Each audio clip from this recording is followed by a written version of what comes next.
Escuelas éticas, epicúreos. Glosario. Placer.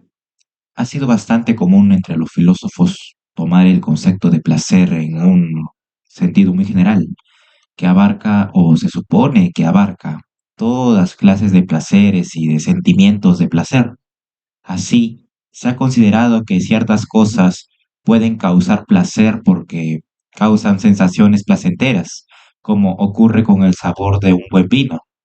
Se ha considerado asimismo que otras cosas pueden causar placer, aunque no sea una sensación de placer en sentido estricto, como ocurre con una conversación con un buen amigo, con la satisfacción del deber cumplido y entre otros muchos más. Diccionario Ferrater Mora. Felicidad. Nos referimos únicamente a algunas de las concepciones básicas de la felicidad. Aristóteles ha manifestado que la felicidad ha sido identificada con muy diversos bienes, con la virtud o con la sabiduría práctica, o con la sabiduría filosófica, o con todas ellas acompañadas o no de placer, o con la prosperidad. Soteriológico. Una eteria soteriológica facilitará un entorno o envoltura personalizada artificial que puede ser reflexiva, como tanto también puede ser formal, a los individuos flotantes. En ese sentido, veríamos en el programa de las eterías soteriológicas algo de ilusorio o falso, que viene a ser lo no vacío, porque falso e ilusorio es proponer como proyecto personal del individuo flotante el contenido biográfico de la misma individualidad subjetiva, facilitando, eso sí, la forma social que objetiva el propio proyecto. Helenismo. En el griego es donde podemos establecer que se encuentra el origen etimológico del término helenismo, que ahora nos ocupa. Exactamente hay que indicar que deriva de la palabra hellenisai, que puede traducirse como hablar como un griego. Además, es interesante saber que esa, a su vez, procede de Helen, que es sinónimo de griego, Helen. Escepticismo. El latín medieval scepticus llegó al latín moderno como scepticismus, que derivó en nuestro idioma en escepticismo. Así se denomina la actitud que adopta quien duda o descree de algo. El escéptico, por lo tanto, no cree en la certeza o en la validez de las cosas. Esto lo lleva muchas veces a no. Estoicismo. El estoicismo es la capacidad o la fuerza de voluntad de un individuo para controlar sus sentimientos o emociones. Alguien estoico, por lo tanto, se mantiene firme ante la adversidad. Metafísica. Según una idea aún muy extendida, el término metafísica fue el nombre dado por Andrónico de Rodas en el siglo I antes de Cristo a la serie de libros de Aristóteles, ordenados por letras del alfabeto griego que concernían a lo que el propio Aristóteles llamó filosofía primera. Prima filosofía, teología, sabiduría, como los libros en cuestión fueron colocados en la clasificación y publicación de obras del esta girita detrás de los 8 libros de la física, se los llamó de esta forma, es decir, los que están detrás de la física, o más exactamente, las cosas que están detrás de las cosas físicas. Atomista. Se da este nombre a toda doctrina según la cual una realidad dada está compuesta de entidades indivisibles. Puede ser un corte, pedazo, ¿no? No cortado también, no algo indivisible. Se ha hablado de átomos físicos, átomos mentales o psíquicos, átomos sociales, átomos metafísicos, átomos lógicos y entre muchos tipos de átomos. Y de los correspondientes atomismos Puede usarse atomismo para designar una doctrina específica, tal ocurre con el atomismo lógico. Puede usarse a sí mismo, y así se ha hecho, para designar una concepción del mundo, opuesta al totalismo, al globalismo o al holismo. Puede usarse para designar las doctrinas atómicas de la realidad física, desde algunas doctrinas indias y desde Demócrito hasta las presentes teorías atómicas. Linamen. Aristóteles objetó a Demócrito que los átomos que se mueven con la misma velocidad en dirección vertical no pueden encontrarse nunca. Para responder a esta objeción, se supone que Epicuro forjó la doctrina luego llamada del clinamen o inclinación de los átomos. Consiste en suponer que los átomos experimentan una pequeña desviación que les permite encontrarse. El peso, pondus, de los átomos los empuja hacia abajo. La desviación, el clinamen, les permite moverse en otras direcciones. Así el clinamen es considerado como la inserción de la libertad dentro de un mundo dominado por el mecanismo. Ataraxia se traduce por ausencia de inquietud, tranquilidad de ánimo, imperturbabilidad. Demócrito usó el término al declarar que la felicidad es placer, bienestar, armonía, simetría y ataraxia. Pero fueron los epicúreos, los estoicos y los escépticos quienes colocaron la noción de ataraxia en el centro de su pensamiento. Según el índice proporcionado, ¿no?, por Debord, Greek Philosophy, en 1959, la noción en cuestión fue tratada especialmente por Epicuro, Epicteto, Pirrón y Arcesilao.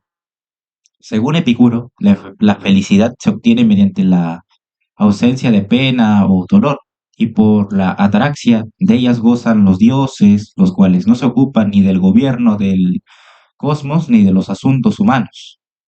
Epicuro. Empezamos por Epicuro. Epicuro se podía nombrar como un autor contemporáneo, aquel que dice que la felicidad solo se alcanza a través del placer. Es de esos autores que antes de entenderlo, tenemos que entender qué ha pasado con él. El término Epicuro viene de su nombre, Epicuro. En griego significa asistencia, socorro. Hijo de una familia ateniense pero nacida en Samos, a los 18 años volvió a Atenas para cumplir su trabajo militar. Cuando terminó, se reunió con su padre, un profesor, para poder dedicarse a la educación. Una de sus controversias era el buscar el porqué de las cosas, el porqué a las cosas. Su filosofía es contraria a la escuela platónica. Platón decía que la idea fundamental es la idea del alma. Afirmaba que el alma garantiza la inmortalidad. Epicuro, en ese entonces, estaba gravemente enfermo y toda su filosofía la vio desde la dolencia corporal. Algunos dicen que tenía un cáncer de colon o alguna enfermedad que esté relacionado con sus fuertes dolores. Y no es casual que toda su filosofía se base en lo que percibimos con nuestro cuerpo. Si para Platón el alma es incorpórea, Epicuro dice que el alma está hecha de átomos. Hay una gran diferencia entre estos dos pensamientos, haciendo únicos cada una. Epicuro promueve el cosmopolitismo, que para su época era una idea muy revolucionaria, el hecho de comparar lo abstracto con la ciencia. Compró un terreno a las afueras de Atenas, al que llamó como el jardín. Podríamos considerar que este espacio era como un lugar de retiro, ya que la gente iba a estudiar, a conocer acerca de este pensamiento. Era su forma de romper la política y aislarse para formar una comunidad alternativa donde regían las leyes. Decía, frente a la ley, la amistad. Llevaba a el jardín mujeres que en esa época estaban muy inhabilitadas del estudio. Él no decía por escrito que había mujeres, sino que él escribía cada uno de sus nombres. También llevaba esclavos a debatir, algo que era algo incoherente para la sociedad. No tenía mucho aprecio por los ciudadanos porque era algo extraño. En este tiempo adquiere una especie de anomalía en Atenas. Los atenienses habían normalizado este lugar como algo incorrecto, acordando este rechazo a las prácticas de Epicuro. En el 270 a.C., Epicuro muere y aún así su filosofía es estigmatizada cada vez peor. Los principales causantes de este suceso son la línea del platonismo y del cristianismo. Epicuro es sinónimo de carne, del placer masivo. el hedonismo individual, también de lo superficial, de lo banal. Es entonces sinónimo de lo endemoniado. Es una renuncia a lo que nos realiza como seres humanos. La crítica a Epicuro afirma que él solo quería sexo, un placer corporal, y no algo más profundo, pero el filósofo dice, el placer que anhelo, el más importante, el padre de todos los placeres, es el placer por la mera existencia, al decrecimiento del sufrimiento. Y para Epicuro, el placer solo se define de una manera, ausencia de dolor. Epicuro tiene la fórmula de la felicidad, el tetrafármaco, 4 máximas para ser feliz. Para él, la filosofía no es solo un ejercicio de especulación teórica. La filosofía debe tener una implicación práctica. Hacer filosofía tiene que transformar nuestra visión de vida, mejorar nuestra calidad de vida. En esa época, la filosofía era prácticas de vida, alimentación, estética, pero Epicuro cambia el significado de la palabra diciendo que la filosofía es una salvación, la búsqueda de la felicidad. Cuando nace la filosofía, en la época de Platón, hay una pregunta clave. ¿Cuál es el origen de todas las cosas? En el epicureísmo la pregunta se vuelve más con el ámbito de la salvación, lo soteriológico. Toda la filosofía epicúrea es la clave de la salvación y recetas para el buen vivir en el presente.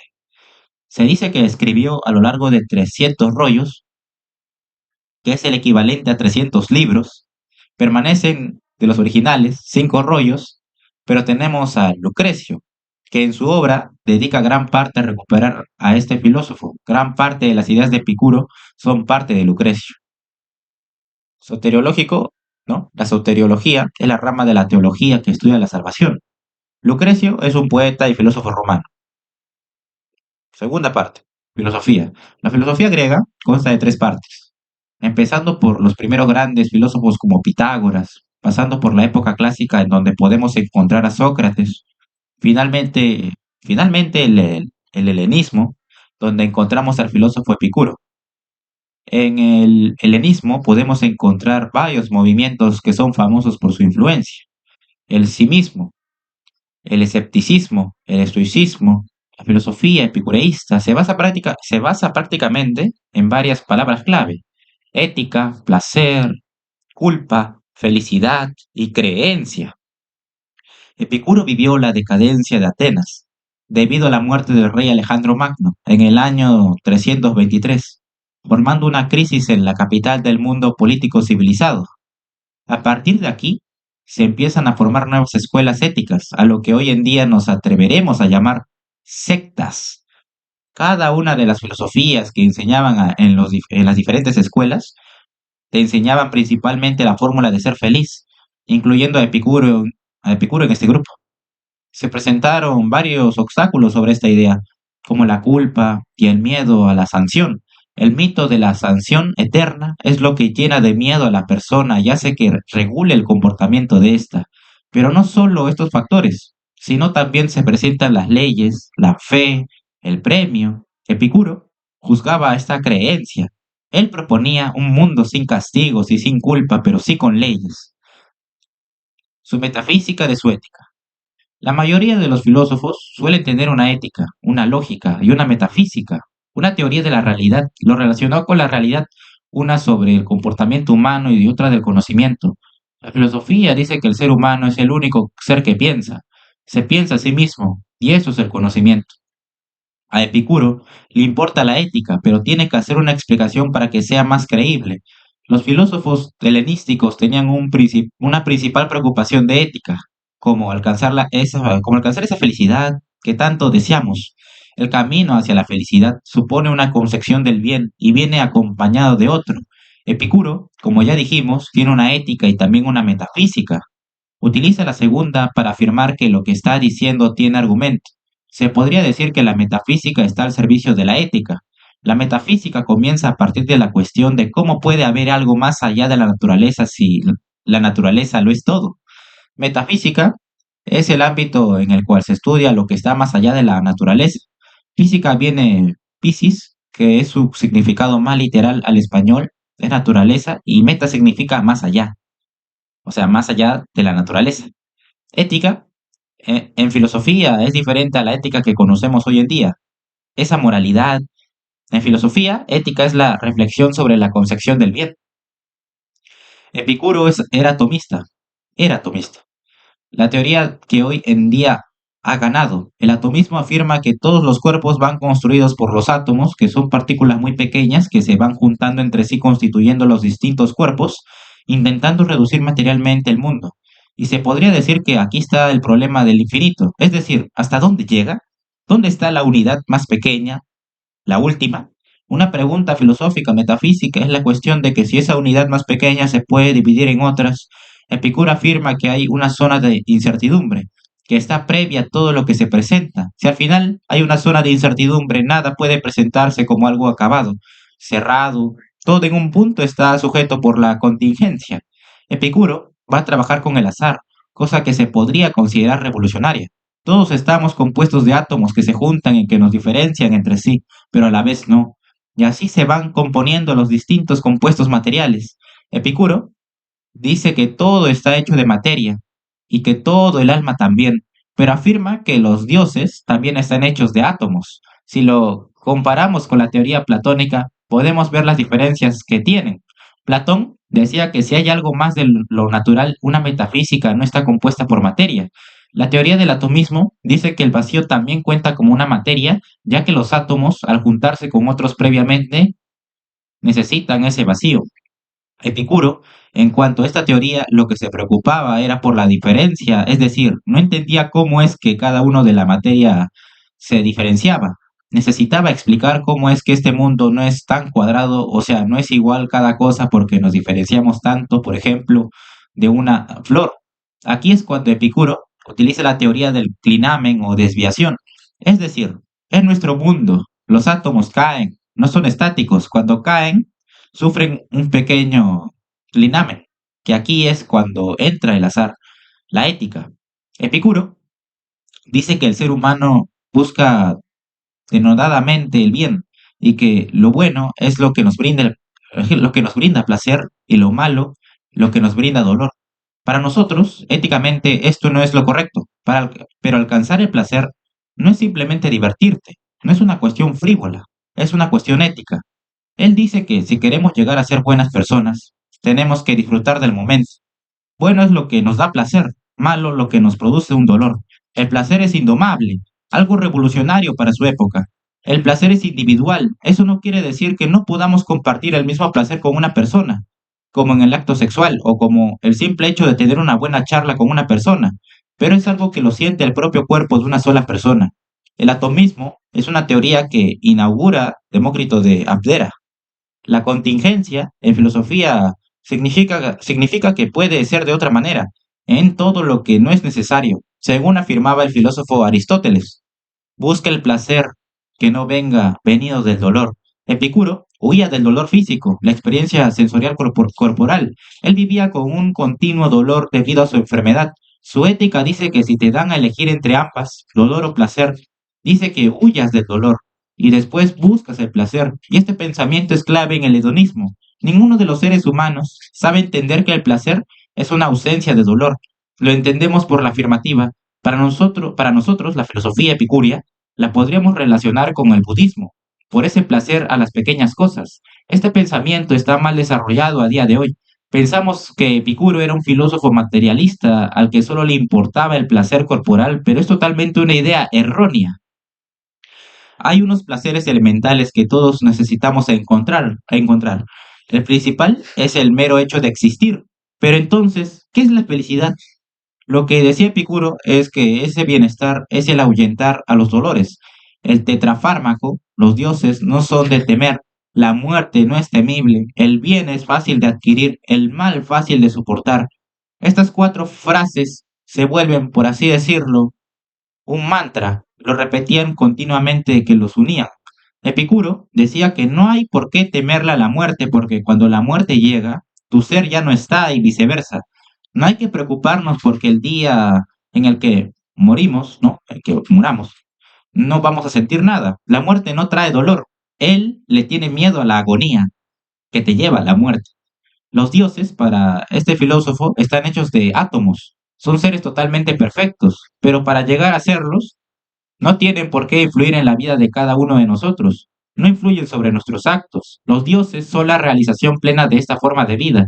Decía que quien alcanzaba todo estado de felicidad, placer completo, ya era un dios, al que había que envidiarlo. Hedonista es una palabra que proviene del griego hedone, significa placer. El jardín. Después de la crisis de la muerte de Alejandro Magno, surgieron varias escuelas, y una de ellas era la escuela de Epicuro. Esta etapa en la filosofía griega abrió muchas oportunidades a la gente que quería mostrar su filosofía al mundo. Todo esto empezó por el dolor y la tristeza que provocó en los ciudadanos de Atenas, y de eso se basa la filosofía epicúrea, en convertir el placer y ahuyentar el dolor. La mayoría de los pensamientos filosóficos que había en esta época era la búsqueda de la felicidad, y esto es lo que quería Epicuro, a través de la búsqueda de la sabiduría. Alrededor de sus 35 años, funda la escuela El Jardín, en el que enseña su filosofía a mucha gente de todo tipo social. Una de sus enseñanzas es el deber de vivir sin perturbaciones y que nuestro objetivo como ser humano es vivir como un Dios. Enseñaba a un pequeño grupo de amigos que eran hombres, mujeres e incluso esclavos, que los llevaba tanto a aprender como a que ellos mismos pudieran expresarse. Decía que la amistad era lo más importante en la vida, ya que equilibraba nuestra alma. La amistad deberíamos verla como el fin de sí mismo, no utilizarla a nuestras amistades. Nuestras amistades deben ser un fin en sí mismo y no debemos verlas de forma utilitarista. Del mismo modo que para los sofistas, el hombre era la medida de todas las cosas, para Epicuro, la medida que se encuentra en el vientre. Es lo que podríamos llamar una geometría. Epicuro los organizaba en una jerarquía. Existen los placeres superfluos, como la riqueza o el deseo de ser inmortal, mientras que hay otros primordiales, unos para sobrevivir, como el alimento, y otros para la felicidad, como es la ataraxia. Cuestiones vitales, ¿no? ¿Por qué la gente criticaba demasiado a Epicuro? ¿O por qué la gente no se esfuerza en poder entender su filosofía? ¿De quién se inspiró él para poder deducir estas ideas? ¿Por qué no se enseña su filosofía como algo primario? ¿Qué influencia tiene hoy en día? ¿Habrá escuelas que se eduquen a partir de esta filosofía? ¿Qué filosofía tenía su padre? ¿Estaba de acuerdo? ¿Sufrió por ese habla sobre él en Atenas? ¿Cómo supo cuál era el tetrafármaco? ¿Qué opinaba él de la gente anti-epicureísmo? No. Hay muchas cuestiones que se podrían debatir, pero eso es una de las preguntas que podrían surgir muchas cosas, ¿no? Epicureísmo. Podemos entender su escuela, que fue el jardín. Sus medios fueron los dioses, sus miedos fueron los dioses, fueron el dolor, la muerte, la agonía que te llevaba a la muerte. Y también su época fue el helenismo, ¿no? Atomismo. Su filosofía se concentraba en la ética, la física, lo verdadero de lo falso.